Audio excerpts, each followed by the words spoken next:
2 minutes. 2 minutes. 2 minutes, we'll get the press conference started, everybody. So take your seats if you're in the back. And athletes, be ready.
Okay, we're on, and welcome to the pre-race press conference. This is the second SuperMotocross World Championship playoff round for 2025. We're the SMX Insiders, Jason Wygant, Jason Thomas. We'll explain the jackets that we're wearing momentarily. We got some exciting news that we will be revealing in a moment, but we want to welcome folks around the world watching live via YouTube and the website, as we're going to gather some of the athletes in all three classes, including SMX Next World All-Stars and our 250 and 450 classes for questions with the media in a moment. Do want to welcome the partners that help make the SMX World Championship work. That includes Monster Energy, Fly Racing, Insta360, Rocky Mountain ATV MC, Progressive Insurance, Oakley, the Army, Alpine Stars, Thor, Ufoplast, and of course the athletes, teams, and manufacturers who help support this racing. And our broadcast partner at NBC and Peacock will have the race on live tomorrow. Now, let's get to the reason for the jackets, JT. We're going to have a reveal of a motorcycle here, but probably not the type of motorcycle folks are used to seeing in the SMX League, because the grid is heating up and the countdown is on. On October 10th, worlds collide in the all-new film Tron Ares. We found a gentleman with very large arms to help us remove the cover from the motorcycle. That is the Light Cycle motorcycle. That is a prop from the movie. You can see it in theaters, but it will also be part of the Fan Fest tomorrow, so fans can go take their pictures with it. So don't miss the ride of a lifetime. That is Tron Ares, coming to theaters on October 10th. Our drone camera on the TV show and some of the graphics on the show will have Tron graphics. We always have fun with the movie intros tied in to SMX. Remember Justin Barsha driving the Ghostbusters Ecto Cruiser onto the start line at Anaheim a couple of years ago. And the reason the St. Louis race was selected to help promote Tron is the lead actor in the movie, Evan Peters, is a St. Louis native. So the motorcycle will be on display in the Fan Fest for the fans. And check the movie out on October 10th. Always cool to have other sponsors coming in and recognizing SMX and what it can do for them. JT, let's introduce some athletes. Thank you, Jason. And let's bring out the SMX Next World All-Stars. We will have one rider representing each OEM. First up, we will have Caden Dudney. He's followed by Tiger Wood, Enzo Timmerman, Austin Schaefer, Max Shane, and Brennan Harrison.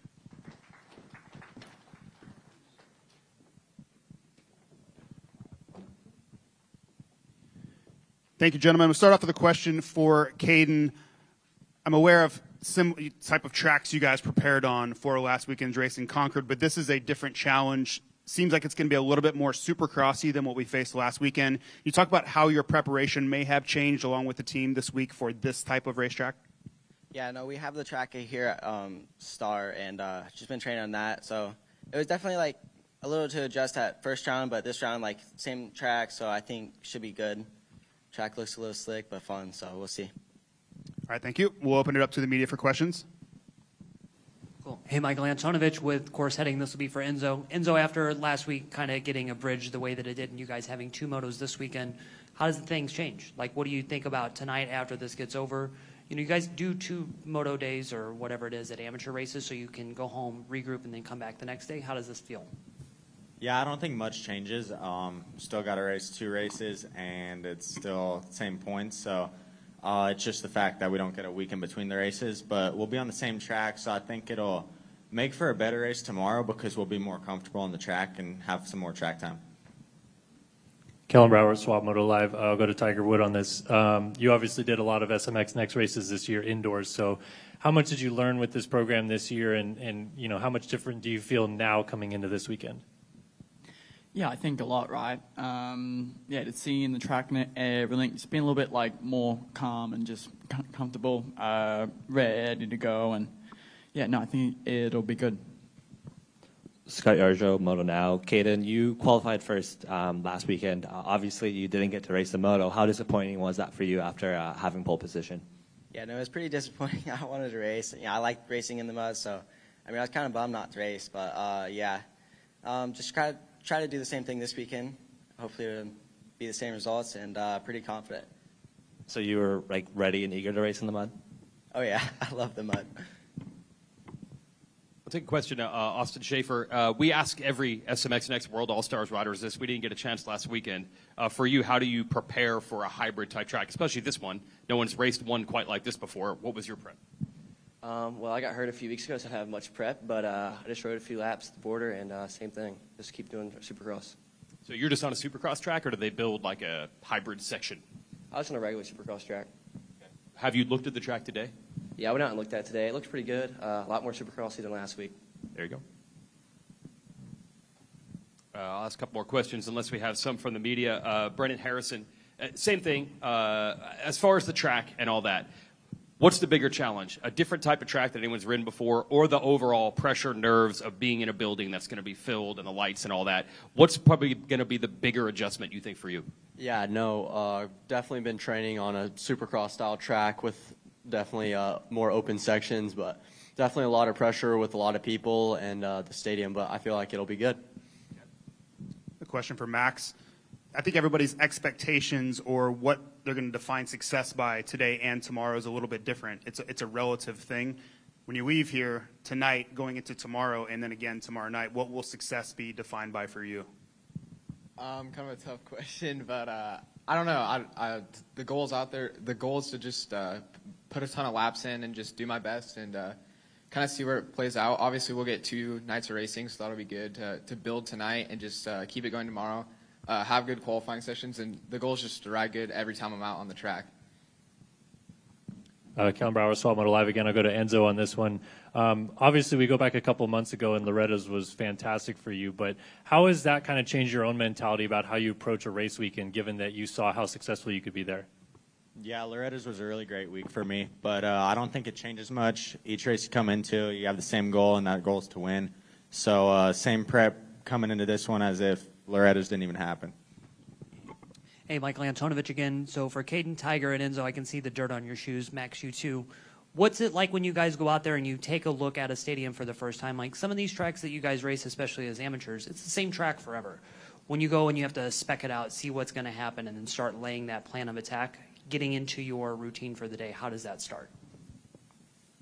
I start by just looking at what tire I might want to run. Like I was thinking maybe a paddle, so just like how soft the track is and just kind of looking for lines that could potentially be good during the race. So yeah, it's just a lot to think about like when you're out there looking at a track, but just kind of looking for me personally, I just look for a tire that I might want to run. Yeah, same. And then just like, I'm going to say when I first did the Supercross, like track walks and that, it was kind of scary, but it's more normal now. And yeah, just look at the lines, look at the dirt, see how wet it is, and yeah, just kind of come up with a game plan for today.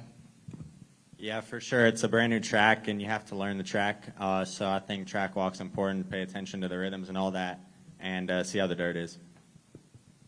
Okay, that's our SMX Next World All-Stars. They'll race today and again tomorrow. Round of applause.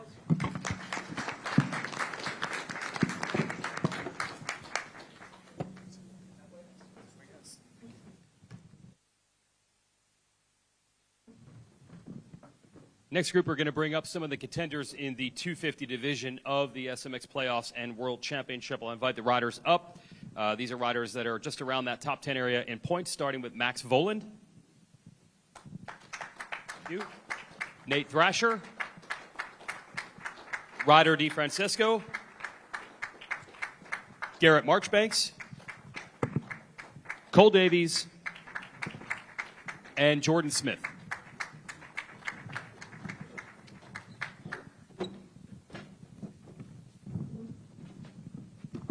I'm going to go actually to Cole Davies here for the first question, then we'll open it up to the media. You actually had a pretty good race going. I know you interviewed with JT. You went down. But is there some positives you could take away from that moto? Because I think you were running second at one point. Yeah, no, I was in second, and then one of the sweepers around the back. I just tucked the front.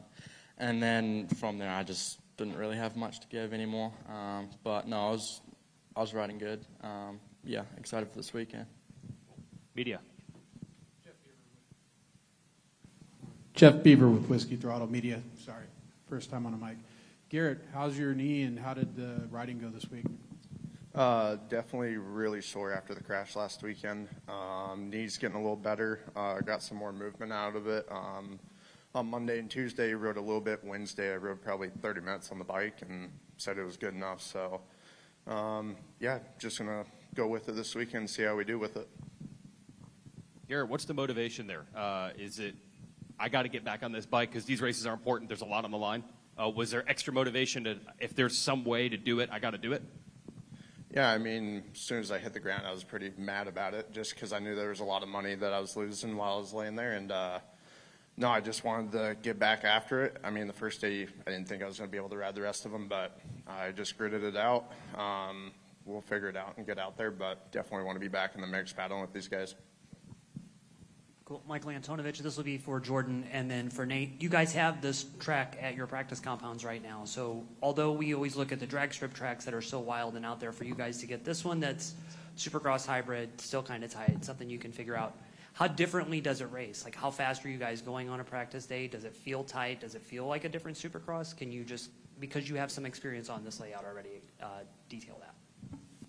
Yeah, it feels pretty similar to like a normal Supercross. Obviously, there's only one rhythm section, a couple more sand sections. So it's definitely an advantage to, you know, kind of have a similar track at home. But you get here, the dirt's always different. It's way softer. Like we're on the Georgia red clay at home, and that it gets like really, really hard packed after you ride it one time. So you come here, and it's a fresh built track, so it's a lot softer, a lot more rutted. But I think that this is definitely going to be like one of the most Supercross style SMX races that we've had. Obviously, the Coliseum was more Supercrossy, but this is going to be, you know, like with it being in the stadium, not, you know, we go out for a split second, but basically just like another sand section. So I'm looking forward to it. Yeah, I think it's definitely an advantage. I mean, we kind of already have the combinations down that we know we're going to, you know, need to do for success. So I think it's going to be a little bit of advantage for us, but you still got to execute. I think it's going to be a good racetrack, definitely more Supercrossy than we've raced before. Earth track doesn't have the tunnel jump, so it's a little bit different, but it's pretty similar. So it's going to be more Supercross than we've raced, and yeah, it should be fun. I think it's going to be pretty start dependent. It's going to be tough to pass. Kellen Brower, Swap Moto Live. I'll go to Nate Thrasher again on this one. For you, obviously, outdoors, it was building back to getting comfortable outdoors because you'd missed a few years of it. But now coming back to this round specifically, it's more Supercrossy and you have more experience with that. Did you even feel this week with testing that you had a bit more of like your old self back again this week? Yeah, I felt really good on the track ever since we got it. Definitely felt more at home just right away. Just had a good Supercross setting. So I think just coming back to a place like this, yeah, feel confident, and hopefully we can go out there and put a good result. Scott Yarjo, Moto Now, rider. I can think back to like Red Bud and obviously last weekend some like probably like better performances for you this year. And then obviously in between you have maybe some, I would assume, disappointing performances for yourself. What's the difference between like the weekends that are up and good and then the weekends that are down? Yeah, I think just coming back to a Supercross style track, I feel really confident and feel good. Our bike's good.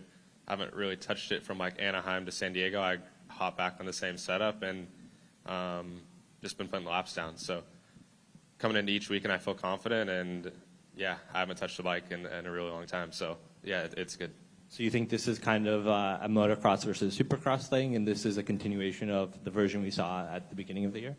Yeah, I think it's just getting back to the version that you guys saw, and it's just a comfort thing for me. Getting back on supercross, I feel like, yeah, I made huge steps at the beginning of the year, and yeah, hopefully get back there. Lurch with Race Day Live. Garrett Marchbanks, I saw you on Saturday after the race in Concord on crutches, and you said you were going to ride. What did your week look like? You said it was sore when you tried to ride, but what did your week look like this week? Just a lot of therapy and stuff like that with Doc Navarro. Went there on Monday, Tuesday, and Wednesday to get it worked on. Hardly any cycling and stuff like that. I couldn't really cycle with it. The more I cycled, the more sore it got. So I was just trying to let it recover as much as I could. And yeah, the only thing I really was able to do was ride on Wednesday. So once I did that, I went right back to his place, got worked on, and got on a plane here. Cole Davies, a question for you as well. Obviously, some time off in the outdoors after the injury. When you came back last week, did you feel you started right where you left off? I don't know. I feel like you can tell me. I don't know. I don't know. I feel good on my bike. So I don't know. I don't know. You don't know. You don't know. Nate Thresh, I want to ask you this. There was a time you won at the Atlanta Speedway race, and you kind of got this rep as like, oh, maybe he's a Speedway guy. Now, this is not that. That was full Supercross. It was much more peaky. But is there something about a higher speed Supercross layout that was good for you, or you just happened to win there? Yeah, I don't think it's a bad thing. I mean, definitely the speedways we have now are quite a bit different. I mean, there's obviously the most technical part about Supercross is the whoops. We don't have that, so I would say that it's definitely a little bit different. But I think they suit me pretty well. Last weekend was okay, but I think we haven't raced in SMX fully yet. So that was my first one under my belt. So I'm just looking to build on that. And yeah, these last two are where the money's made. So hopefully we can come in here and put a good showing and go to Vegas and have an even better showing and make some money. Max Voland, not going to ask you about the handbrake because that's been done 900 times. What's Club MX do to prepare for these races? They have like 100 tracks there. So what do you guys do to get ready for this? For last weekend we had a full SMX track layout, which worked really well, and also being pretty much like home ground. We found a good mixture of like a legit SMX setting, which I haven't had yet on any other team. And so going into Charlotte, I felt super comfortable, and I really liked how technical the track was there. And then for this week, we just got onto the full Supercross track. We knew there was going to be a lot more bull turns, a lot more tighter. So same with suspension, just went to full Supercross for this weekend. And honestly, I felt really comfortable with it. I like my Supercross bike a lot. And it just feels more comfortable than outdoors to me. Nowadays in my career, I feel like I've transitioned into more of a Supercross guy, especially with the handbrake compared to outdoors. And being in the stadium again just as nice. And I just like the feeling of being back under the lights and racing at night too. Question for Garrett. Knowing you are dealing with this injury and you're going to have pain, are you going to really try to limit your laps, especially today and into tomorrow, before you actually have to go racing? For sure. I mean, for us, or for me, it's just getting the track down quick today, possibly even just do one session. But no, just try to get a good bike set up, see how I feel, get the track down, do some good laps, and then call it a day after that. So, yeah, definitely limit the time on the bike through practices. I got one for Jordan, if you don't have anything from the media. I think you went down in the Moto last week. So any residual from that, or was everything normal once you got back on the bike?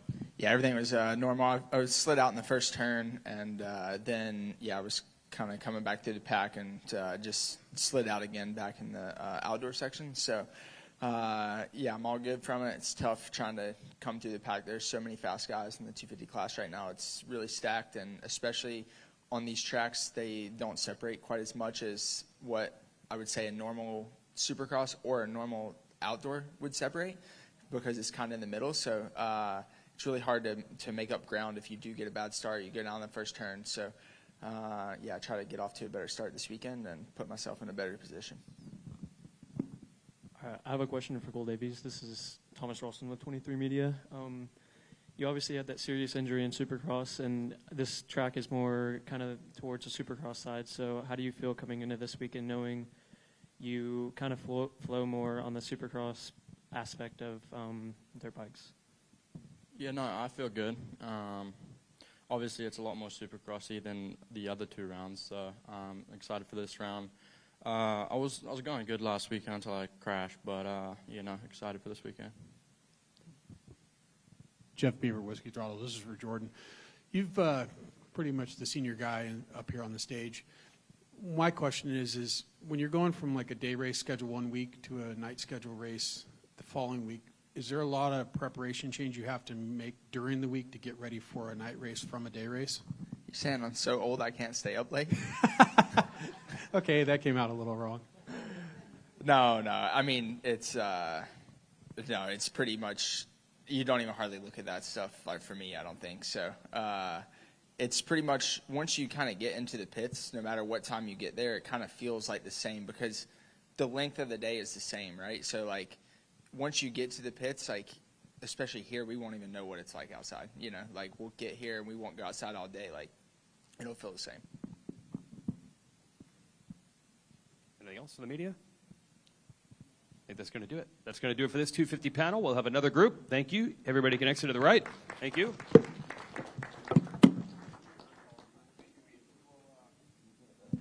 Call up our next group. We will start off with our winner from last weekend, Hayden Deegan.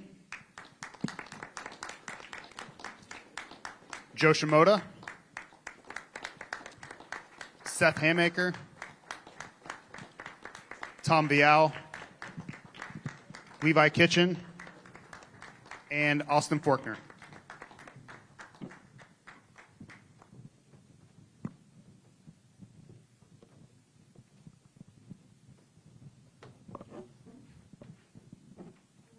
Hayden, really strong weekend last weekend, but talked about the start before it. Didn't really execute the first corner the way you wanted it to, but you still were able to get to the front.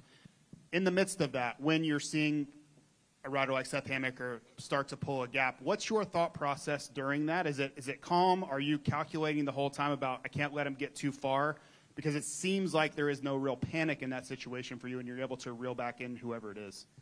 Yeah, I kind of blew it. I actually had a good start and then pushed out a little wide. Is what it is. Got a little buried on that first lap. But I knew if I locked in, I could get to the lead. I seen Seth pretty far up there, so I just had to kind of lay down some burners and made my way up there. Okay, go to the media. Hey, Michael Antonovich, this will be for Seth. One thing that I noticed last weekend watching the practices especially was you guys really only had like 1 or 2 chances to do a fast lap time with just how big the track is. How does that set your strategy for a practice when you guys know, hey, I have this one, but if I have a cool down lap, it could take me 2 laps that I'm not even going to get a chance to try to redo that? Yeah, last weekend was tough with how long 1 lap on that track was. And with the 10-minute qualifier, you had to really be pretty strategic on when you would throw that down. And I feel like even if you made a slight mistake that maybe you would give up on a track that was maybe a minute lap time, you still kind of had to go through that lap, even with the mistake, and get to the finish just to log that lap time in.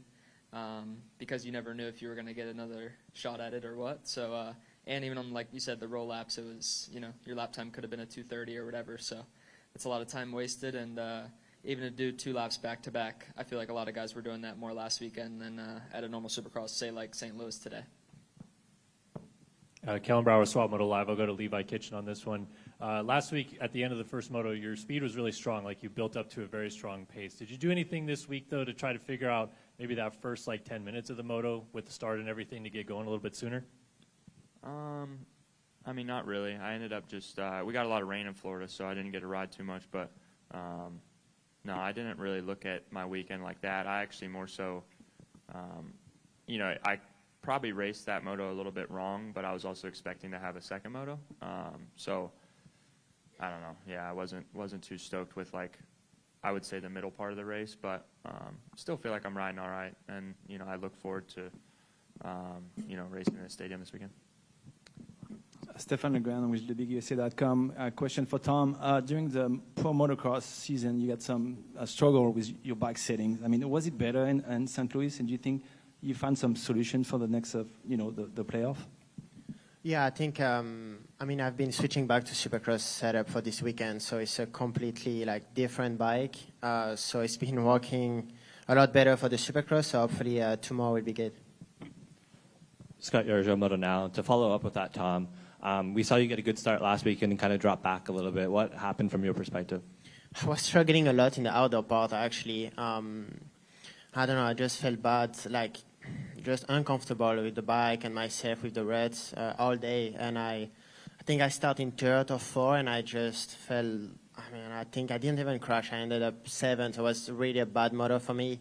expected to ride the second moto to be better, of course. But yeah, hopefully this weekend we're back in Supercross. Did some change on the bike, so with the setup a little bit. So hopefully tomorrow it will be better. Lurch Race Day Live, Austin Faulkner. Last week, very impressive. Your team believes in you. You believe in you. Did it feel good to finally silence some of the naysayers? Yeah, I mean, it felt good. I knew that I could run up there if I just got a start. That's kind of been my main struggle point this season. Like Washougal, that was my best race before that.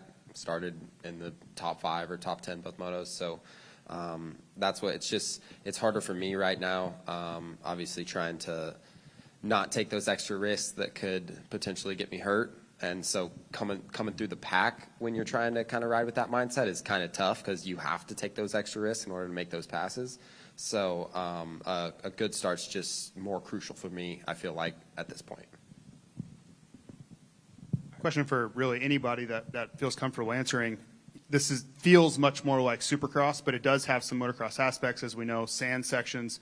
To me, the one big change, though, is we don't have a big set of Supercross whoops or any whoops to speak of. So when you think about setting your motorcycle up, can you make any significant changes than you would, say, like if this was an East Coast round, say Triple Crown 2024?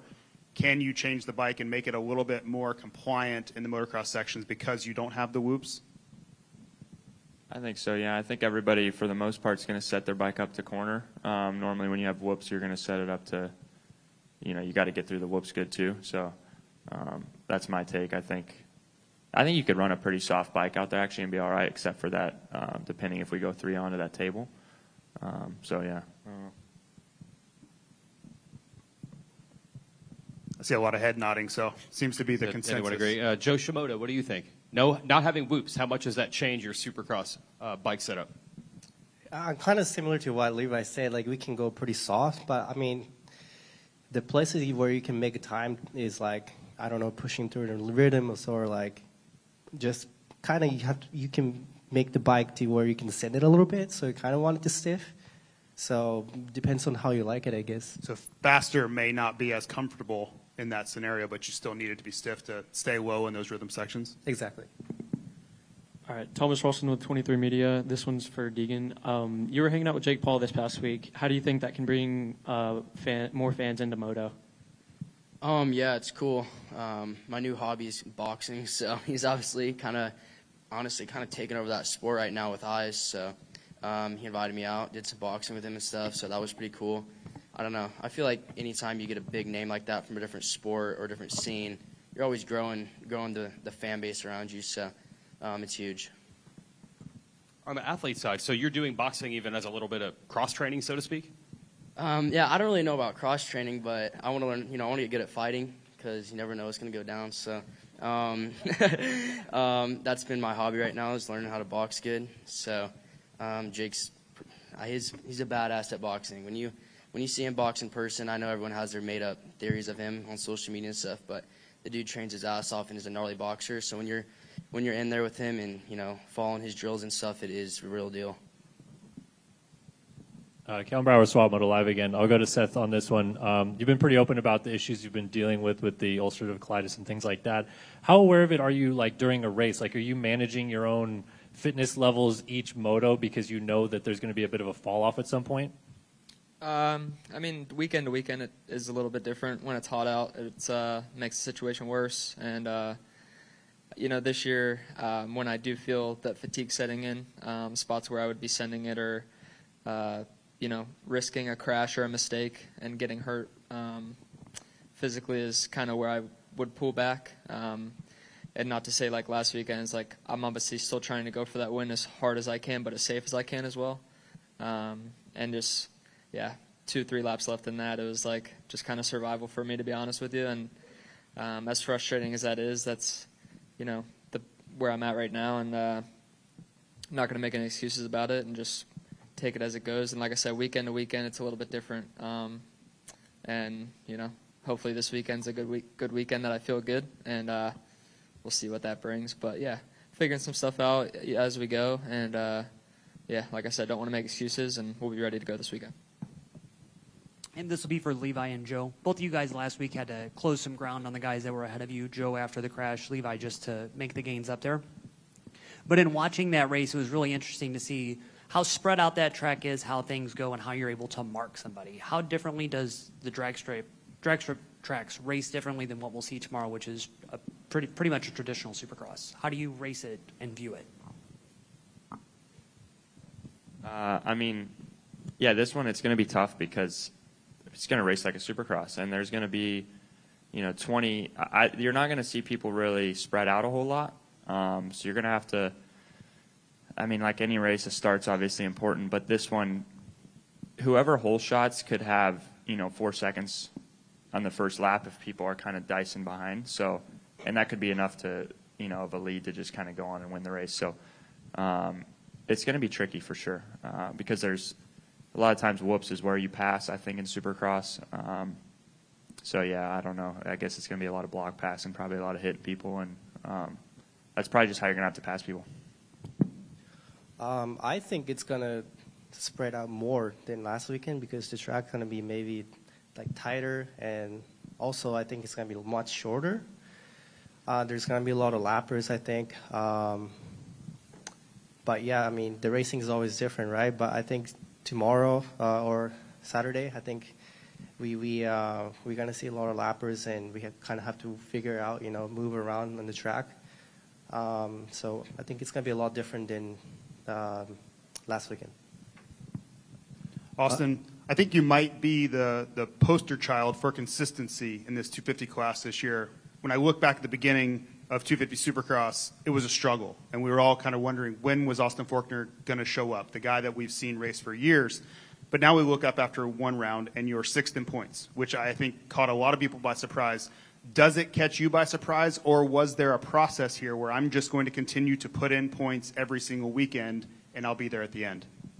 What catches me by surprise is the fact that you just said I'm a poster child for consistency. I don't think I've been. Well, in this scenario. I've been farthest. Yeah, no. I've been the farthest from that my whole career. So this year, I guess that's what I've been working towards this year, is to try to be there every race. And no, I obviously we only ran one moto last weekend, but that one moto for me was good, and it put me to where I'm at, like whatever you said, 6th in points. So. It's obviously with the double and triple points of this weekend and next, that can change really quick. But I'm stoked to be where I am right now. And like I was just saying, if I can just keep getting good starts and running up there with those guys, I'm still my goal all season has still been to get back into it and to run up front and continue to make progress like that. So. If I can keep doing that and in the season that way as well, then I think it's only going to help me going into next year, just that I can end it with making maybe the most progress I have all season. So. Yeah, I have a question for Levi. I'm curious. Last week you're going to do the track walk because you wore flip-flops. How was the track walk today? Yeah, I had some shoes, and it was pretty good. Like, track looks really good. Dirt's pretty good, so. But yeah, this is just what I like to wear. I don't really like shoes that much. Austin, question, has your phone been blowing up more saying congratulations or, hey, do you remember me? Can I get tickets to the race being the home race? Yeah, there's quite a bit of people that are coming, I think, or I'm probably just going to see a bunch. I haven't actually had a bunch of people hit me up for tickets. I think they did a few years ago, and that was kind of whenever the giving tickets out to the riders started to kind of be a little bit less accessible. So I kind of just tell everybody to do their own thing now. Like that's just kind of what I do. But I'm excited to see all the faces. I will see a bunch of familiar faces this weekend, probably because a lot of them are. There might be a practice at Archview up the road tomorrow. I don't know, or on Sunday, because that's what they would always do for the Supercross. But I know some of my friends are coming, so I'm excited to see them. And what was it like throwing out that first pitch at the Cardinals game? Dude, I don't even watch baseball. I just wanted him to catch it. I was like, even if it just bounces in front of him and try to roll it to him, I don't care. But that was whenever I heard I was going to get the opportunity to do that. That's just a cool thing to do. Anytime you can kind of do that's kind of just like a bucket list thing. Like if you get the chance to do that, I was not going to say no. That was cool, and happy I got to do that. Did you practice throwing No, none. I didn't. I Just let it go. I went to and I got to about right here with my shoulder, and I was like, no, I'm not gonna be. I just let it go. But yeah, he caught it, so whatever. I think that's going to do it for our 250 panel. Thanks, gentlemen. Thank you. Head that way.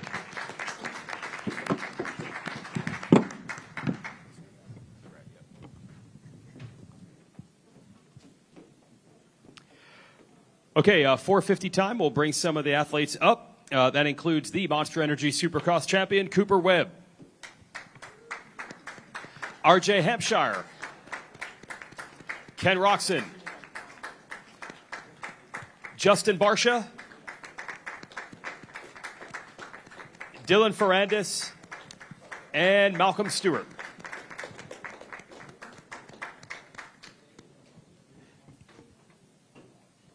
Thanks, gentlemen.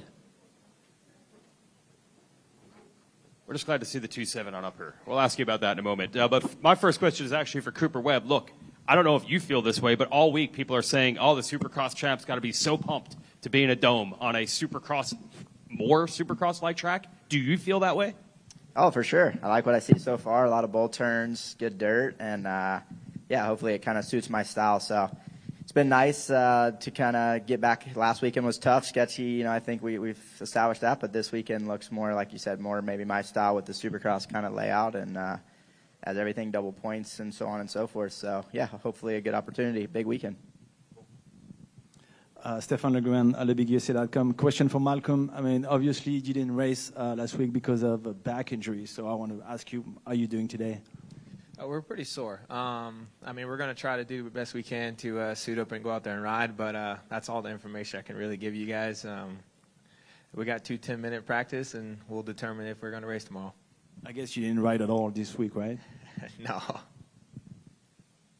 Cool. Michael Antonovich with Course Heading. This will be with Ken. Great to see you last week have that explosive speed in those early laps and just to see what you did in the Moto. How did it feel for you after the summer that you had, and then what expectation does it set for these next 2? Yeah, I mean, result-wise and stuff, and riding-wise, just kind of a so-so weekend. I mean, it is only the second race back from injury, and that track obviously was, pretty sketchy. So, honestly, just glad to get out of there safe. I didn't want to do anything stupid, and obviously these next couple of weekends are quite a bit more important than the first one since we get double and triple points. So, I also like what I see. I've been a bit of a Supercross guy here in the last few years, so track looks really fun, and I'm excited for a good weekend. Honestly. Hopefully we can get somewhere close to the podium, but I'm really just wanting to get better every weekend, get time on my belt and racing under my belt, and go from there. Lurch Race Day Live. RJ Hampshire, this is essentially the first time we're going to see you race Supercross on a 450. Yes, there was Daytona, but this is actually more true Supercross. What was your take after the track walk, and how long have you been working on Supercross on the 450? I mean, Supercross style, I had 2 days this week. We added a little bit more Supercross into our SMX style track. Overall, though, it's kind of like the same going into last weekend, like a lot of question marks. I feel good on it, but you really don't know till you go racing. I feel like my setting's pretty good, but also, heck, I'll have a better answer for you after today. Kellen Brower, Swap Moto Live. I'll go to Cooper Webb on this one again. When it is a track like this where it's basically Supercross, but we don't have whoops and it's just one rhythm section, where do you kind of look at the track and try to find areas that are going to separate you from the rest of the pack? I think it's like anything, right? You kind of lean on experience and so on and so forth. I'm sure it's going to break down with the amount of riders we're going to have this weekend, the way the format is with the 220s versus our typical main is 120. So obviously it's still not totally Supercross as we can see, and so I think just clean laps, and yeah, I'm hoping it breaks down a lot, and I think that'll play into to my hand a little bit. Scott Yarjo, Moto Now. Malcolm, with so much being on the line with playoffs and money and the prestige, if this was a regular like Supercross or Motocross event, would you even consider lining up with like your back and the pain that you're in? I mean, yeah. I mean, obviously to go out here and try to race is that's my job, right? But we have to be smart about the circumstances I'm in, and I don't want to injure myself. We're pretty late into the season, and if I go out there and do something really dumb, and it's only going to hurt the off season too. So again, we just gotta be smart with the decision. The team and everybody is well aware of what's going on. So we're just gonna go out there and try to do the best we can and just be smart about it. Kenny, as you recover from injury, still getting back to where you want to be, think about the racetrack last week and the challenges presented. Everyone was struggling, even the elite up here and the next group were struggling, mistakes every lap. Think about the challenge of this weekend.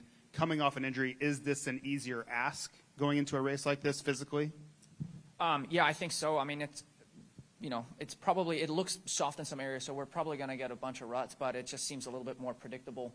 And then on top of that, with having a little bit more moto style track and in stadium, like it's still going to come down to intensity. I think we have a couple of split lanes, which I'm not really sure how they're going to work out because it looks like one of them goes really far out. You know what I mean? We'll see.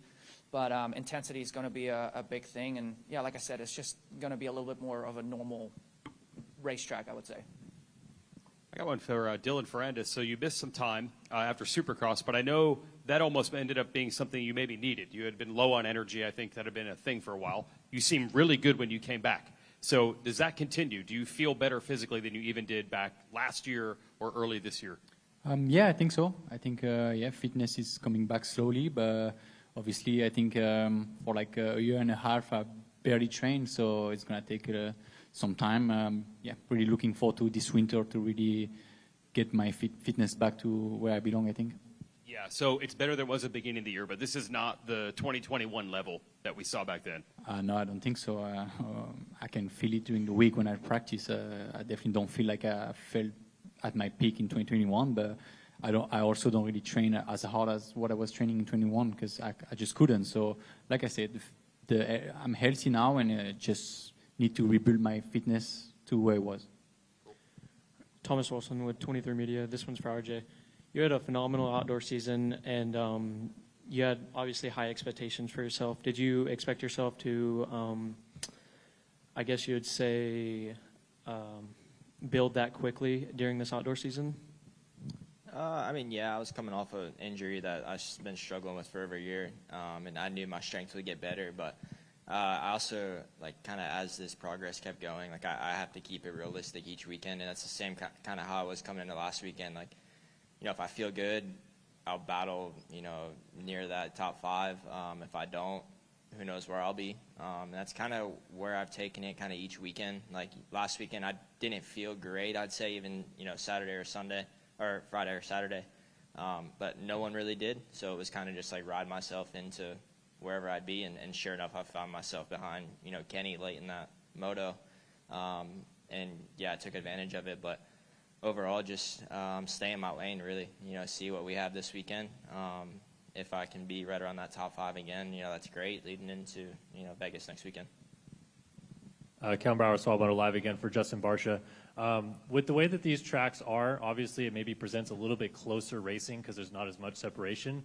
Do you like how these tracks race from like a standpoint of how you set up passes and everything like that? Because we know you like to bang bars with guys sometimes.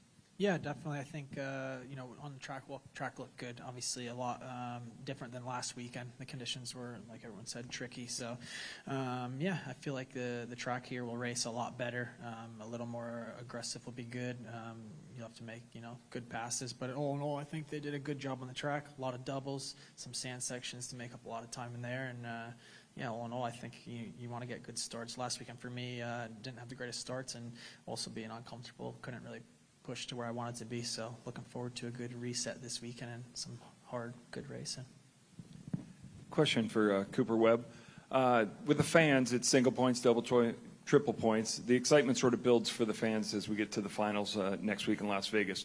As a rider, does the excitement build, or does the anxiety knowing it's going to be double and triple points? How do you face that as a rider? I think for me, you don't honestly think much of it until maybe you're in the battle like late at Vegas, right? And you're seeing the dollar signs, right? Each pass counts towards things. So honestly, I feel like last weekend you're not thinking about it. I mean, it's hard to say, but I don't think this weekend you're truly thinking about it. I think it's more that last round when you start to think like where you're kind of lining up and where you're at throughout the series and what passes mean at that point. But it's hard to do math, you know, right now when you're out there just trying to battle. So I think as it goes, yeah, for the fans, I think it's cool. Obviously, it makes it more exciting. bigger swings at the points for passes and so on and so forth. But I think the third round's when it really starts to kind of hit you like, hey, these are valuable points because they mean so much. I'll go back to Justin Barsh on this. I know that you're a guy that likes to experiment. You're always working with either your fitness stuff or the bike to make it better, just because it's not going to stay the exact same. And although most teams like to keep you guys within a window, like click here, click there, with these SMX tracks, you guys pretty much have to throw it all at it to figure out what's going to make it the right way. So what's it like to go work with the team when you guys are trying to find a setting that maybe isn't working, and how you guys communicate that, what you explain that you want, and then what they tell you they can give you? Like, just knowing your interest in trying to crack the code, what's it like? Good question. Yeah, that's really good. I haven't been really riding during the week. I was having some issues in Florida with bike stuff and wasn't really comfortable, so just been taking some time off riding during the week, just racing on the weekends.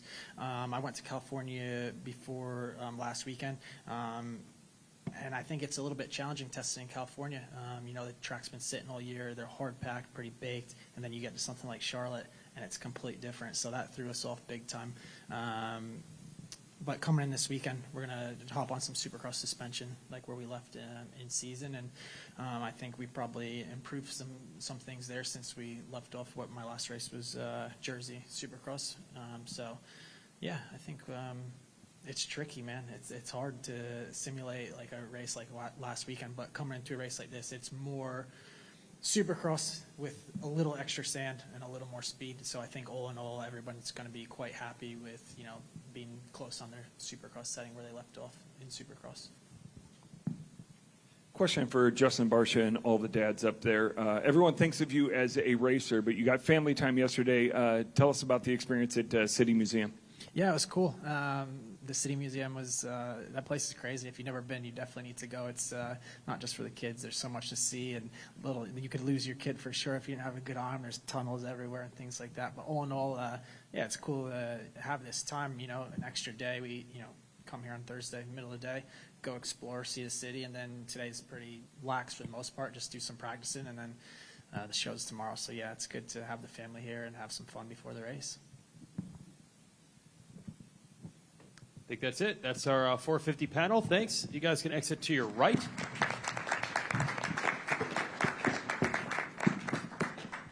We'll bring up our final group.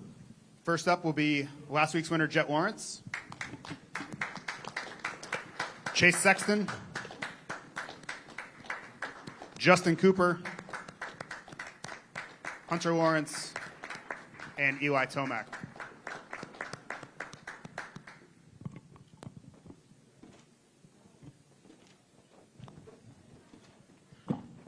Welcome, guys.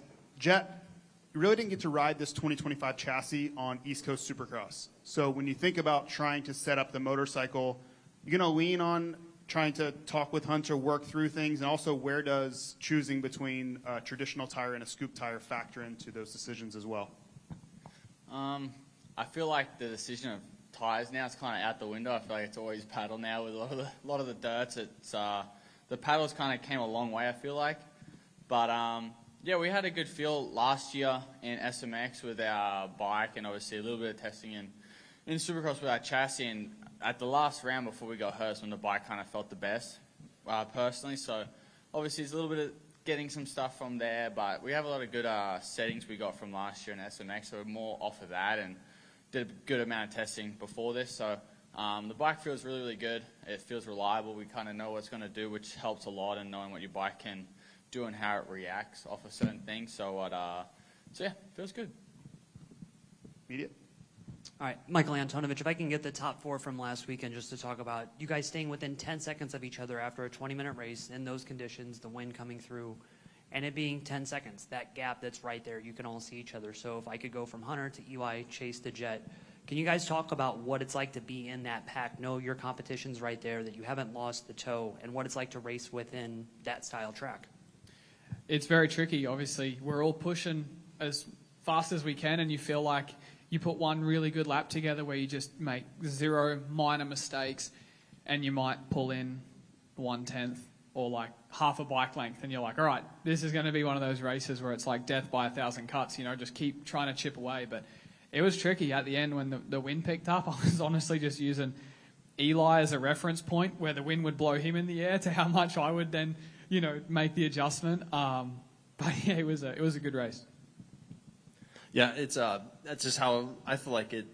The way that the depth of the field is, it's kind of just what it is nowadays. It's going to be close no matter what. It's hard to really have a huge blowout in any of these races. So, but yeah, there was some wind at the end of that. Definitely had to kind of lean into it.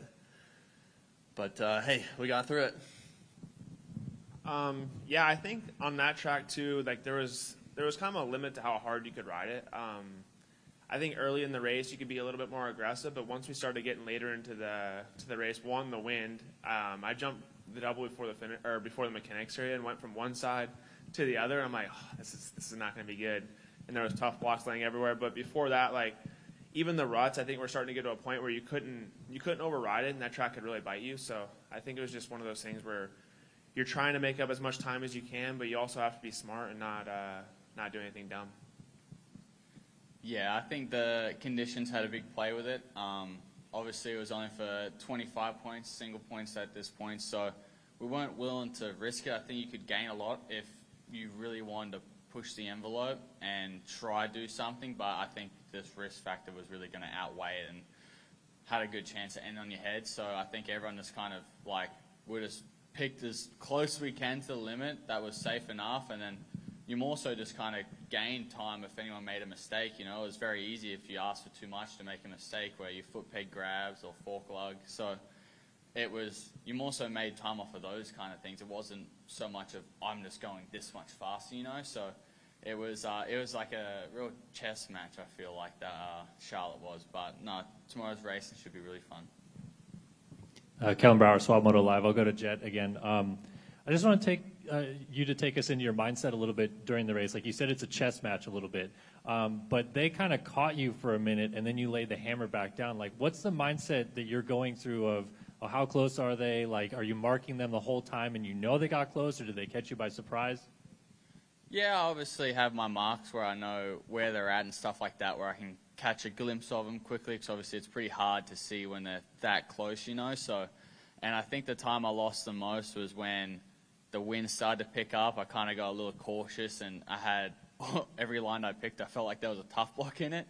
So that was a bit of a struggle. But yeah, I mean, like Eli said, everyone's pretty close in speed right now, so it's pretty hard to like go and just put 5 seconds easily. It's more so off like how HJ said with kind of death by 1,000 cuts. So you're just trying to make the least amount of mistakes, and that's what I kind of, when I lost all that time, it was kind of like, all right, where can I gain time and where can I not? And it was very difficult to find certain spots where I can go and push in a way. So yeah, I was just trying to get everything smooth and clean.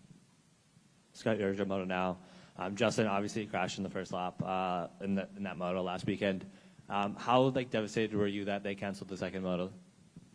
Yeah, we would have had some tough conditions, that's for sure, but I definitely needed it considering what happened. It was just unfortunate. Yeah, I got stuck under the bike and there was really nothing I could do. I kind of just had to wait for some help, and yeah, with the way the track was too, it wasn't like I was gonna take too much risk to get all the way back up to where I could. There was kind of like a set of riders I could get through, and there was a pretty big gap from there on. So kind of just played it smart and was kind of just going to wait for the second Moto, but obviously we didn't get that chance. So yeah, it was definitely unfortunate, but if I was going to have a bad round, that was the one to do it at.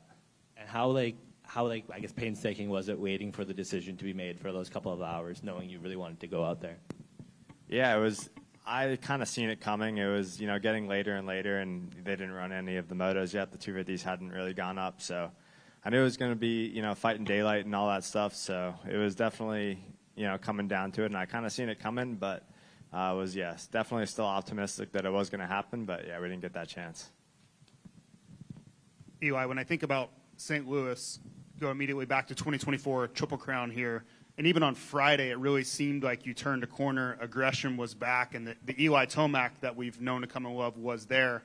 Can you go back to that exact same setting you used a year ago? And when you walk in the building, do you get that same good feeling you left here with then? I hope I'm at least to that level, but I feel like our motorcycle in the beginning of this year was even better for Supercross. So, of course, we're going to start there, see where we end up, but I think it's actually even better than that 24 race. Thomas Rawson with 23 Media. This question's for Jet and Hunter. So riders in the past have designed tracks, and if you guys were able to design this track, what would you guys change, and would you guys put whoops into this track? Honestly, I haven't really seen the track layout, so I don't know what it's fully like, but, I mean, I don't know. Feel like some sick doubles and jumps, I guess. I'm not 100% sure. I have no idea where the track goes or what the layout, which direction. So we're going to find out very shortly, though. So, yeah. I want to follow that. I think it's one of the most unique things I've heard is you and your brother don't really get into the track walk side of that. Can you speak a little bit more to that? Because we talked to the SMX Next World All-Stars. Enzo Timmerman talks about how important it is to walk the track and learn it and understand it before he goes out. But it seems like you and Hunter approach that a different way. Yeah, I feel like when you walk the track, you're like looking at stuff, oh yeah, I can do this, do that, but it's like when you're on the bike, it kind of looks completely different to how you walk it. So we just find that we're better off learning it when we're doing that first roll lap and just kind of going off of that, you know, like, because yeah, there's been multiple times where back in 21, the last time I walked the track, I'd walk and go, yeah, we're going to go 3 in here and do this, and you get to the practice and it's like it wasn't even close to doing that. So we just found that we just learned better when we just kind of go in a little bit blind, use the roll lap. All right, this is this and this and that. Hey guys, Jack from Cycle Drag. Just curious, what's everybody think about St. Louis, and does anybody get to do anything fun while you're here? We get to race our dirt bikes. So no museum stops for you guys? Unfortunately not. I'll follow up with Eli on that one. This place for the Supercross is always known as having great dirt. JT's been making the point that it's a different time of year, so we're not sure if it'll be the same. But in the past, at least, what do you think of the dirt here? Because usually the riders rave about it. Okay, I'm glad you brought that up. Okay. Because it used to be the best dirt. Ah, okay. It's changed in the last, 3 or 4 years, so something's changed. It actually gets a little bit softer now, and maybe a couple more rocks in it. But old times, it was like the most pure, perfect dirt, in my opinion. But I don't think we have it anymore, so I don't know what happened. These poor guys might have never raced on that. Maybe not. Maybe not. Yeah. All I know is it used to be the best. Have you thought about how different it could be racing March, April versus now, where it's probably been sitting outside in the summertime? Could that change it? Yeah, it could change it, yeah. We don't know for better or worse, but we'll see. I was on the golf course yesterday, and the fairways were really soft. So okay. Maybe they've had rain, maybe they haven't. Could be soft, lots of ruts, but maybe they brought the dirt back just for old time's sake. Sounds like you did have fun. Maybe. Who knows? Oh, that'd be nice. Sounds like you did have some fun while you're here. No, I played terrible. It sucked. Oh, couldn't even get that. Well, Just just something. I was walking around looking at tire choice, Weege, as you know I do. I see 3 over here with the scoop tire, the Hondas and the Eli Tomax bike for Chase and Justin Cooper. Is there thoughts of going back to that, or are you going to play it by ear? But from what I've watched with both of you, if you can go traditional tire, it seems like you want to go there if you have the choice. Yeah, I actually ran the traditional tire last weekend. Oh, wow. I feel like I was probably one of the only ones to do it. I prefer it, the traditional tire, but sometimes we have to run the scoop tire. I think on a Supercross style track, I think it's fine to get away with the traditional tire. If it's like a rip start, then you kind of need that paddle for the position. Yeah, I mean, the track doesn't have, there's some sand on it, but it's mostly Supercross, and then the turn they put in the hallway over here, I think we're going to be on the concrete, so I think I'll probably be putting the slick on later.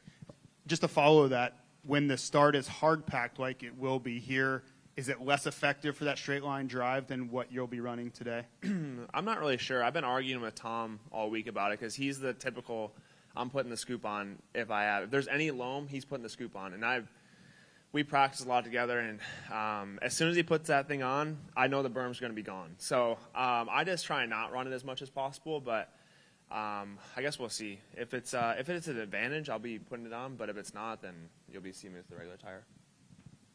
Question for Hunter Lawrence. Statistically, the second stop of the playoffs, you really seem to gain momentum. The previous 2 have been outdoor track setups with Chicago and Texas. With this second stop being Supercross, do you find yourself getting momentum after you get that first playoff under your belt?